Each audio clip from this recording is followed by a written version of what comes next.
مش كل الناس دقنها كامله ومش كل الناس بتحب تربي دقنها، فلو انت من الناس اللي بتشيل دقنها خالص او بتجيبها زيرو يبقى فيديو النهارده ليك. السلام عليكم، انا مصطفى وائل، واظن واضح اني مش حالق دقني وبقالي فتره ما حلقتهاش، بس ده مش معناه ان اعمل فيديوهات عن تربيه الدقن وانسى اخواتي اللي بيحلقوا دقنهم، خصوصا اني قعدت سنين من عمري بحلق دقني كل يومين او ثلاثه وعملت كل الاخطاء اللي ممكن تتعمل لحد ما عرفت الطريقه الصح لحلاقه الدقن. النهارده هقول لك على اشهر اخطاء حلاقه الدقن اللي ممكن حلاقك نفسه يكون بيقع فيها. اول خطا واسوأ خطا هو انك تحلق على الناشف. لو عايز تعور نفسك وتشوه وشك ففي طرق تاني عمليه اكتر، لكن لو مش عايز تعمل كده يبقى اوعى تحلق دقنك من غير ترطيب. ومش لازم تجيب فرشه وتعمل حركات الحلاقين الروشه لو مش حابب، المهم انك توزع معجون الحلاقه على اي جزء في وشك الشفره هتيجي عليه. طب لو نسيت او ما عملتش حسابك او كريم الحلاقه خلص، حط على وشك صابون. مش الاختيار الافضل اكيد، بس يظل احسن بكتير من انك تحلق على الناشف. تاني خطأ يخص الناس اللي دقنها طويلة شوية وعايزة تحلقها، وهي انك تبدأ الحلاقة بالشفرة. لو دقنك طويلة فانت مش هتقدر تاخد غير 3-4 سم بالشفرة قبل ما تتملي وتضطر تفضيها. ما تقعش في الخطأ ده، وخفف دقنك الاول بالمكنة الكهرباء. لو ما عندكش مكنة ممكن تستخدم المقص العادي، المهم ان طول الشعر في دقنك يبقى قصير قدر الامكان. ما تسيبش الشفرة تشيل كل الشغل لوحدها.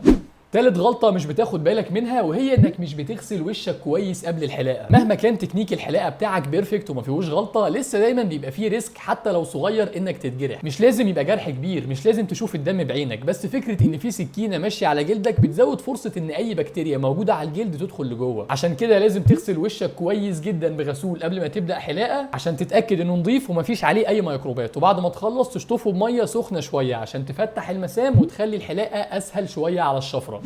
رابع غلطة اوعى تكون بتقع فيها، وهي انك تستفيد من الفيديو وما تعملش لايك او سبسكرايب للقناة. ليه تعمل في نفسك كده؟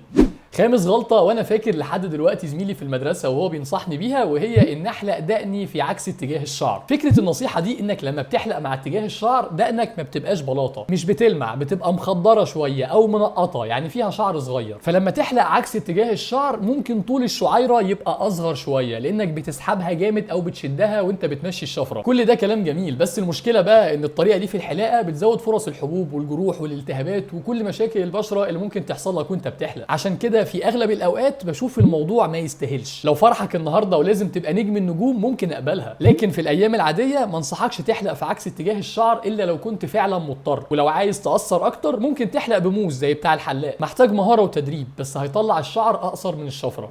الغلطة رقم 6 بيقع فيها الناس اللي بتحلق دقنها كل يوم خصوصا في الجيش، وهي الاستعجال. عايز تاخد دقنك كلها بوش جامد فبتضغط جامد وبتسحب بسرعة، وده بيزود احتمال انك تعور نفسك او تعمل مشاكل. خد وقتك وخلي ايدك خفيفة حتى لو هتعدي على نفس المكان مرتين او 3، وتأكد انك شلت كل الشعر مش ناسي شوية في رقبتك او تحت ودنك. الموضوع هياخد منك 5 دقايق زيادة وده مش وقت كبير.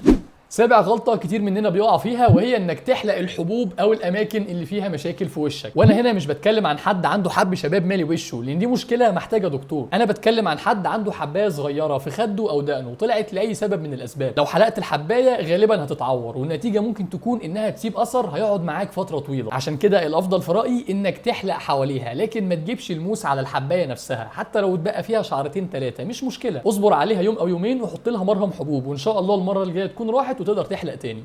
غلطة رقم 8 في ناس هتزعل منها بسبب الأحوال المادية، وهي إنك تحلق بنفس الشفرة مرتين. أنا عارف إن أسعار الشفرات بقت غالية، وفكرة إنك تحلق كل يوم بشفرة ب7 جنيه شفرة جديدة فكرة مكلفة، بس حاول على قد ما تقدر تقلل عدد مرات استخدامك للشفرة الواحدة. الموس بيقطع في بشرتك، يعني ممكن يدخل أي بكتيريا لدمك، ولما تسيب الشفرة في الهواء الطلق يومين أو 3 مستحيل تتأكد إنها لسه نظيفة. ده غير إن الموس لما تستعمله كذا مرة وتغسله بيبدأ يتلم أو ما يبقاش حاد زي الأول، وده بيزود فرصة إنك تجرح نفسك وأنت بتحلق. وعشان كده في قدامك اختيارين موفرين شويه. الاول هو انك تجيب مكنه حلاقه متغيره الامواس، يعني مع كل حلقه بتغير الموس بس لكن المكنه هي، وده طبعا هيوفر على المدى البعيد لان الامواس مش غاليه قوي، الموس بنص جنيه او بجنيه. والتاني هو انك تستخدم نفس الشفره بس تهتم بيها جدا جدا، يعني بعد ما تخلص تنظفها كويس وتنشفها كويس، وقبل ما تستخدمها تاني ترش عليها كحول بشكل غزير شويه عشان تتاكد انك قتلت كل البكتيريا. الغلطه التاسعه بعد ما تخلص حلاقه، وهي انك ما تستخدمش اي مرطب للبشره، بالذات لو انت من الناس اللي وشها بيحرقها بعد الحلاقه. ممكن تستخدم كريم ترطيب عادي زي اللي بتستخدمه خلال اليوم، او ممكن تجيب افتر شيف مخصص للوظيفه دي، تاخد منه كميه صغيره وتوزعها على وشك في الاجزاء اللي الشفره مشيت عليها. ده هيقلل نسبه الالتهابات وهيخلي وشك مرتاح وهيخلي عمليه الحلاقه عموما مريحه اكتر. الغلطة رقم 10 وهي انك بتحلق دقنك عشان مش عارف تربيها. انا كنت زيك في يوم من الايام لحد ما اكتشفت المينوكسيديل، المركب اللي غير حياتي، وعملت عنه فيديو بشرح فيه تجربتي بالتفصيل، تقدر تشوفه من هنا لو انت كمان حابب يبقى عندك دقن. شكرا لحسن استماعكم، سلام عليكم.